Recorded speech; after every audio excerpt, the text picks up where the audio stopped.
Hello friends, मेरा नाम है नीलेश बजाज और इस वीडियो में हम देखेंगे static data members of class in C plus plus. Okay, so let's start. देखिए, सी प्लस प्लस में हमें पता है कि हम एक क्लास बना सकते हैं, राइट, और उस क्लास के डेटा को एक्सेस करने के लिए हम ऑब्जेक्ट बनाते हैं। जनरली सपोज अगर आपके क्लास के पास में कुछ डेटा है और इन डेटा को एक्सेस करने के लिए जब हम ऑब्जेक्ट बनाते हैं, लाइक जैसे मैंने यहाँ पे इस सैम्पल क्लास का एक ऑब्जेक्ट बनाया S1 या एक ऑब्जेक्ट बनाया S2, तो हर ऑब्जेक्ट कितनी वैल्यू स्टोर करेगा? जितना आपके क्लास के पास में डेटा है। जैसे मेरे सैम्पल क्लास के पास में यहाँ पे कितने डेटा है? 2, तो एक ऑब्जेक्ट कितनी वैल्यू स्टोर कर सकता? 2 डेटा की। दूसरा ऑब्जेक्ट भी कितनी वैल्यू स्टोर कर सकता? 2 डेटा की। या फिर मैं तीसरा ऑब्जेक्ट बनाऊं तो वो भी कितनी वैल्यू स्टोर कर सकता? इन 2 डेटा की। तो इस क्लास में हमने क्या किया, डेटा की वैल्यू इनपुट लेने के लिए एक गेट नाम का फंक्शन बनाया है और उसी डेटा को शो करने के लिए शो नाम का फंक्शन बनाया। कहने का मतलब, यदि पहले ऑब्जेक्ट को मतलब S1 को डेटा लेना है तो कौन सा फंक्शन कॉल करना पड़ेगा? गेट। जैसे फॉर एग्जांपल, अगर मैं यहाँ से S1 dot gate function call करता हूँ और उसमें लाइक 5 एंड 50 ऐसी 2 वैल्यू पास करता हूँ, तो सबसे पहले ये वैल्यू किसके पास जाएंगी? सबसे पहले ये वैल्यू गई पैरामीटर में एंड फिर उस पैरामीटर से क्लास के डेटा के पास, यानी कि x और y के पास। बट किसके x और y के पास? S1 के। कहने का मतलब S1 का x और S1 का y, यहां तक डेटा पहुंच गया। तो S1 का x कितना होगा? 5 और S1 का y कितना होगा? 50। बट डेटा सिर्फ किसने एक्सेस किया? तो S1 ने। और डेटा सिर्फ किसको मिला? S1 के ही x और y को। क्या अभी तक S2 ने या S3 ने डेटा को एक्सेस किया? क्या नहीं। मतलब अगर सिर्फ और सिर्फ S1 डॉट में शो करूं, S1 डॉट शो करूं ताकि इससे मुझे डेटा देखने मिले, तो वो किसका डेटा रहेगा? सिर्फ और सिर्फ x और y S1 का। और सेम अगर मैं S2 के थ्रू शो नाम का फंक्शन कॉल करूं या S3 के थ्रू शो नाम का फंक्शन कॉल करूं, तो इनके पास में जब डेटा है ही नहीं तो आउटपुट क्या आएगा? गार्बेज। आउटपुट क्या आना चाहिए? गार्बेज। ओके, ऐसा क्यों? क्योंकि आपको भी पता है क्लास के डेटा को जब कोई ऑब्जेक्ट एक्सेस करता है तो वो डेटा सिर्फ किसके पास में रहेगा? उस पर्टिकुलर ऑब्जेक्ट के पास। मींस क्लास का डेटा हर ऑब्जेक्ट के लिए इंडिविजुअली डिफरेंट एक्सेस होता है। मतलब जब पहला ऑब्जेक्ट एक्सेस करेगा उसके लिए डेटा की वैल्यू अलग, दूसरा ऑब्जेक्ट एक्सेस करेगा उसके लिए डेटा की वैल्यू अलग। कहने का मतलब ऑब्जेक्ट के पास में अगर कोई डेटा आता है तो वो सिर्फ और सिर्फ उसका रहेगा, दूसरे ऑब्जेक्ट का अलग अलग। लेकिन अगर ये डेटा हम स्टैटिक डिक्लेयर कर देते हैं by using the keyword static, अगर इसी डेटा को मैं स्टैटिक डिक्लेयर कर दूं, then it is commonly shared by each object of the class. अगर जब तक डेटा स्टैटिक नहीं था, then it is individually access by each object. Individually access यानी जब तक वो स्टैटिक नहीं था तो हर ऑब्जेक्ट अपना अपना डेटा एक्सेस करेगा। जैसे यहाँ पे सिर्फ किसने एक्सेस किया? S1 ने। वैसे ही फिर S2 भी कर सकता था, S3 भी कर सकता था। लेकिन अगर आपने आपके क्लास के डेटा को स्टैटिक डिक्लेयर कर दिया, then it is commonly shared by each object of the class. मतलब अगर S1 ने भी डेटा लिया सपोज, तो वही डेटा S2 का रहेगा, वही डेटा S3 का रहेगा। ओके, तो देखो इसको हमें प्रैक्टिकली देखना है। बट यदि आपको आपके डेटा को स्टैटिक डिक्लेयर करना है, तो इस डेटा को क्लास के बाहर ले जाके using scope resolution operator class के बाहर ले जाके इनिशियलाइज विथ 0 करना पड़ेगा, तभी आप स्टैटिक डेटा डिक्लेयर कर सकते हैं। ठीक है, देखो अब ये चीज मैं आपको पहले प्रैक्टिकली दिखाता हूं, फिर आपको शायद और कंसेप्ट क्लियर हो जाए। देखिए, तो यहां पर मेरे पास में ऑलरेडी क्लास बना हुआ है।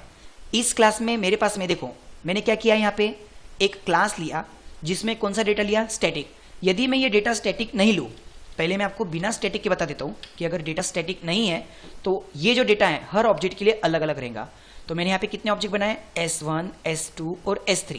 और डेटा लेने के लिए कौन सा फंक्शन है? Gate data. और उसी डेटा को शो करने के लिए कौन सा फंक्शन है? शो।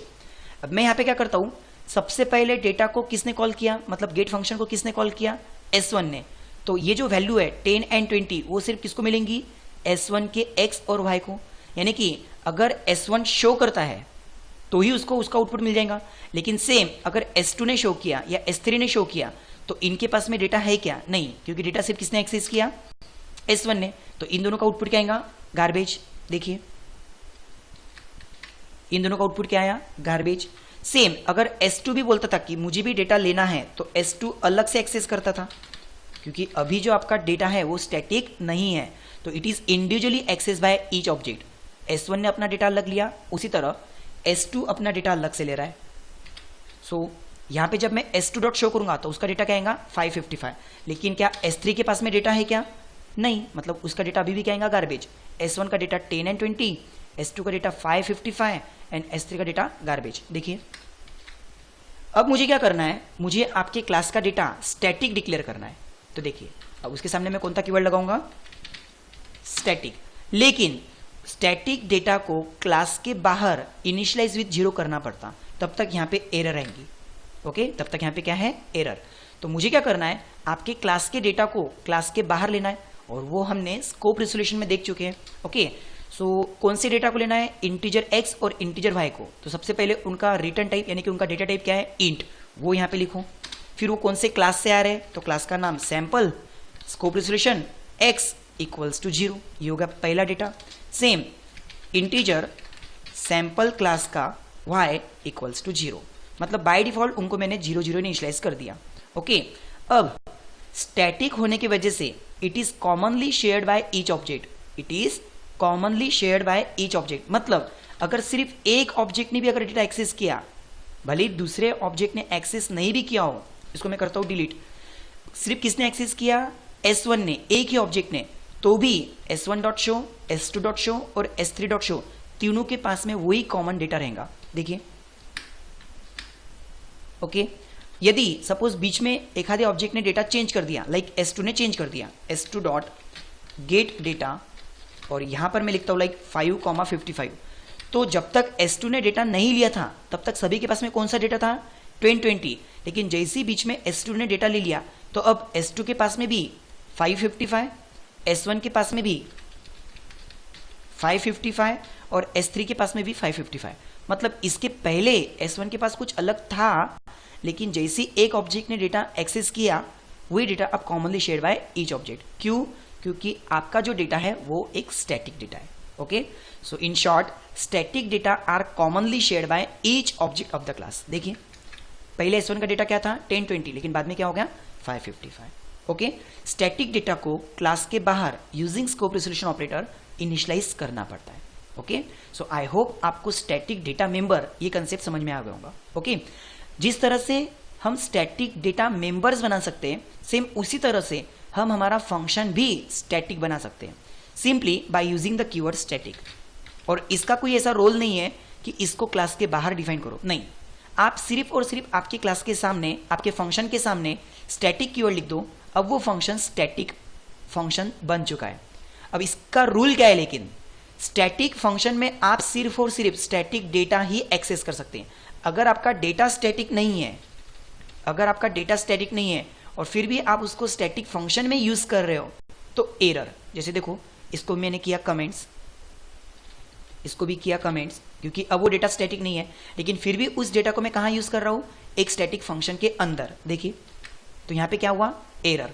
कौन सी एरर आई, can not be use, can not be use. Okay, so कहने का मतलब यदि आपका डेटा स्टैटिक है, ओके, तो ही आप उसको स्टैटिक फंक्शन में यूज कर सकते हैं। और स्टैटिक फंक्शन की खासियत क्या है कि इसको कॉल करने के लिए ऑब्जेक्ट की जरूरत नहीं है। मतलब जैसे यहां पे हम ऑब्जेक्ट से कॉल कर रहे हैं चलेगा, यहां पे भी ऑब्जेक्ट से कॉल कर रहे हैं चलेगा, लेकिन अगर विदाउट ऑब्जेक्ट भी आप कॉल करना चाहते हो तो देखो मैंने इस लाइन को किया कमेंट्स, इस लाइन को किया मैंने कमेंट्स, और यहां पे सिर्फ क्लास के नाम से कोलन कोलन आप उस फंक्शन को कॉल कर सकते हैं। देखिए, और आपको पता ही है स्टैटिक होने के नाते it is commonly shared by each object. मतलब कॉल किसने किया, डायरेक्ट क्लास ने, फिर भी जब S1 डॉट शो करेंगे या S2 डॉट शो करेंगे या S3 डॉट शो करेंगे, ठीक है, तो यहां पर सभी के पास में डेटा कैसा रहेगा, कॉमन। ओके, क्योंकि डेटा किसी ऑब्जेक्ट ने एक्सेस नहीं किया तो भी चलेगा, हाँ, बट शो फंक्शन को कोई ऑब्जेक्ट क्यों कॉल कर रहा, क्योंकि वो स्टैटिक नहीं है। ओके, जिस तरह से हमने स्टैटिक डेटा मेंबर बनाया, उसी तरह से हम स्टैटिक फंक्शन भी बना सकते हैं simply by using the keyword static. और स्टैटिक फंक्शन को चाहे तो आप ऑब्जेक्ट से कॉल करो या फिर डायरेक्ट क्लास का नाम, स्कोप रिजोल्यूशन और फिर फंक्शन को कॉल करो।